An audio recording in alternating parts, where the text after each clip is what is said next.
Well, here at home, the federal Liberal cabinet will soon wrap its meeting in Ottawa after surviving a confidence test last night that saw Mark Carney get his first federal budget passed. Here's the Prime Minister on his way into that meeting earlier today.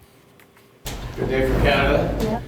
I salute the 170 members of the House who supported it. I'm glad it came through, and we're going to continue to work on it. So now, as we heard from the Prime Minister, the Liberal motion to approve the budget passed 170 to 168 votes. 2 Conservative and 2 NDP MPs abstained. Green leader Elizabeth May propped up the budget as well with her party's single vote. Let's get more now on the fallout from all of this from the CBC's Janyce McGregor in Ottawa. Okay, so Mark Carney has his first budget through and the federal cabinet meeting wraps up. What are you watching for next?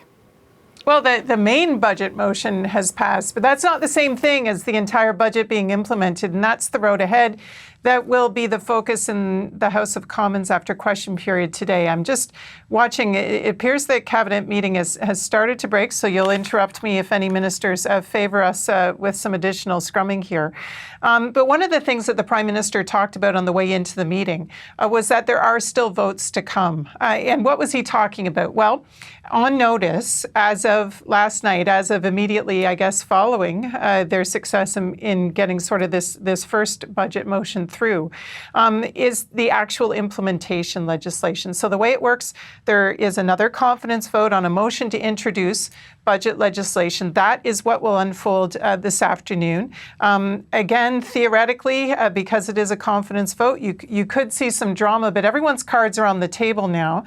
People have sort of let it be known kind of where they are on this. So I don't think we expect the same stakes maybe after question period today on this vote. Nevertheless, still has to be taken with some seriousness.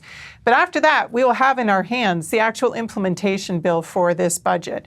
That's always interesting. Why? Because it tends to be a huge bill. Sometimes it's full of little Easter eggs, other stuff wedged in there that you wouldn't think is strictly about sort of economic policy or particular tax or spending measures or things kind of laid out in the big book. So we'll all have to kind of tuck in and look closely for that.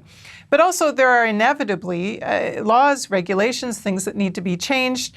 The way it's done, the nuts and bolts of it, the fine print, can be controversial, and it does open up a whole new world of negotiations, including probably at the Finance Committee, between opposition parties for various aspects of what's in this legislation on its way to becoming law. So this is the next chapter, kind of that opens up quite immediately, it turns out, moving at speed, as the Carney government likes to say. Sometimes we had big gaps during the Trudeau years between sort of the passage of the budget motion and the introduction of implementation legislation. Not so for these guys.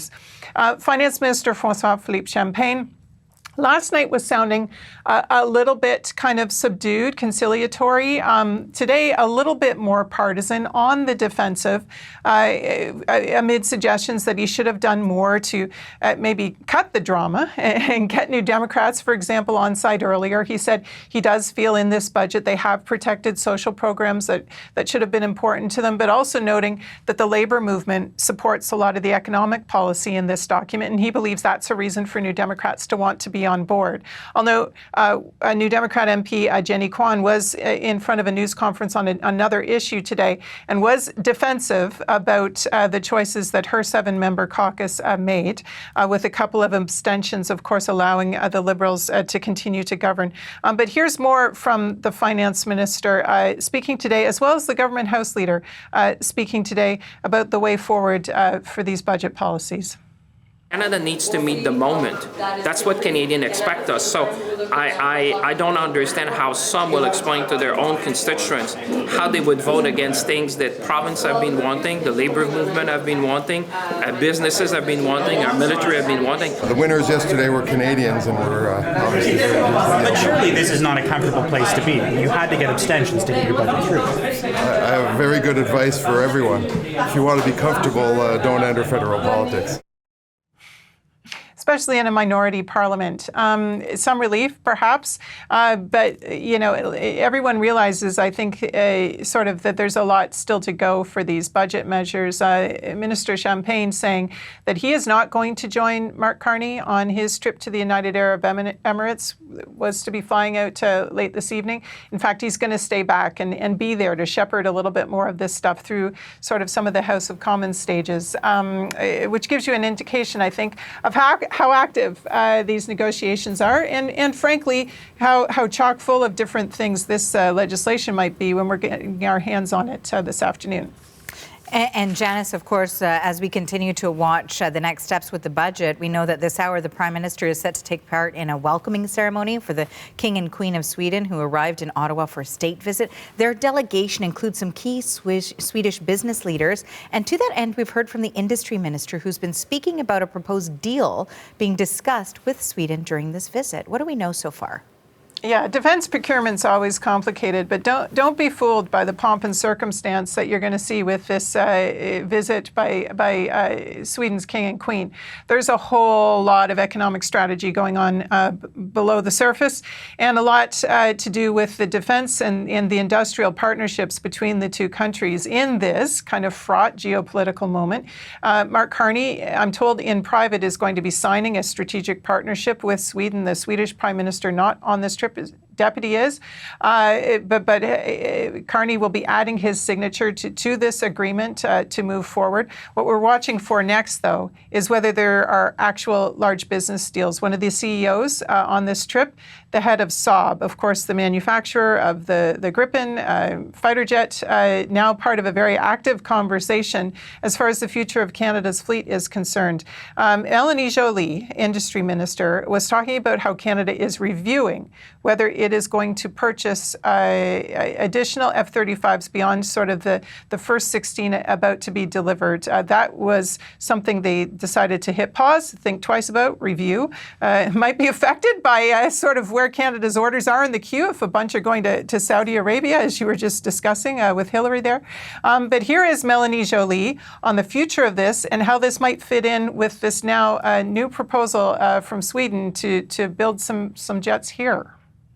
Well, what I've said is I don't believe that we've had enough jobs created and industrial benefits done out of the F-35 contract. I think it's not enough. I think Canadians expect more, and we should get more.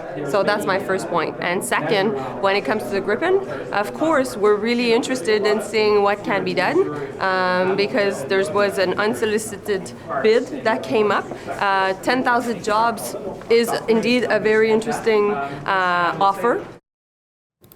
You might be saying 10,000 jobs, that's a lot. Part of the proposal is perhaps for some Gripen fighter jets for Ukraine to be manufactured here in Canada with Canadian facilities, Canadian partners, technology transfer and so on that would help Canada's industry. Joly said they are now looking to Lockheed Martin about how they would do more, I guess, sort of going back to them and saying, if we were to purchase some Gripens, how would you respond to counter that? So this now seems to be a very, very live conversation that could have a lot to do with the industrial strategy that she is rolling out when it comes to defense industries in this country. I'll note I was watching Ukraine's ambassador in Ottawa in front of the House of Commons Foreign Affairs Committee today.